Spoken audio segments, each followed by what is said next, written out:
கர்த்தருடைய பரிசுத்த நாமத்துக்கு மகிமை உண்டாவதாக.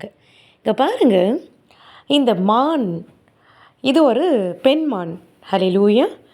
இந்த பெண் மான் பார்த்திங்கன்னா, பெண் மானும் சரி, கொம்பு இருக்கிறது ஆண் மான். இதனுடைய பாடியில் பாருங்கள், சின்ன சின்னதாக டாட்ஸ் வச்சு இப்படிலாம் ஆண்டவர் படைச்சிருக்கிறாரு. இது ஒரு காட்டு விலங்கு தான், ஒரு ஃபாரஸ்ட்டில் இருக்கிற ஒரு விலங்கு தான். ஆனாலும் அது மக்களோட பழகிட்டதுனால இப்படியாக அவங்க கொடுக்கறத சாப்பிட்டுக்கிட்டு இப்படி இருக்குது. இது ஆக்சுவலி வண்டலூர் ஜூவில் எடுத்த ஒரு வீடியோ. இந்த வீடியோவில் பார்த்திங்கன்னா நம்ம கற்றுக்கொள்ள வேண்டிய ஒரு விஷயம் இருக்குது. தேவன் இப்படியாக அவருடைய வல்லமை வைத்து வார்த்தையினாலேயே இப்படி படைப்புகளை சிருஷ்டித்திருக்கிறார். வார்த்தைகள், ஒரே ஒரு வார்த்தை தான். இந்த டைகர் பாருங்கள், இதுவும் அப்படி தான், ஒரே ஒரு வார்த்தை தான். அங்கே ஒன்று இருக்குது, இங்கே ஒன்று இருக்குது, ஒரே ஒரு வார்த்தை.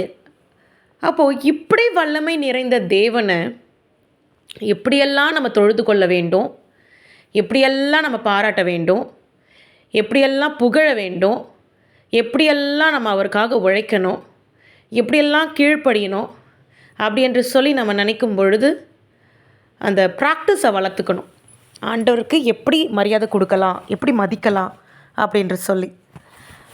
இதெல்லாம் சில பேர் கேட்கும் பொழுது, என்ன இப்போ பார்த்தாலும் சிஸ்டர் ஆண்டவருக்கு மரியாதை கொடுங்க, மரியாதை கொடுங்க. ஏன் சார், அப்சல்யூட்லி ஆண்டவருக்கு மரியாதை கொடுக்கணும் தான்.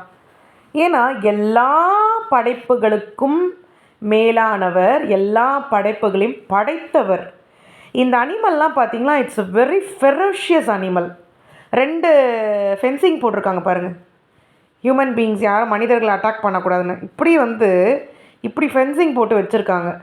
இவ்வளோ ஃபெரோஷியஸ் அனிமலும் ஆண்டவர் தான் படைச்சிருக்கிறாரு.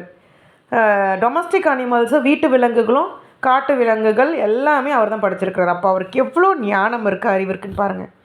கர்த்தரை உயர்த்துவோமாக. ஹல்லேலூயா. இயேசுவின் இரத்தம் ஜெயம்.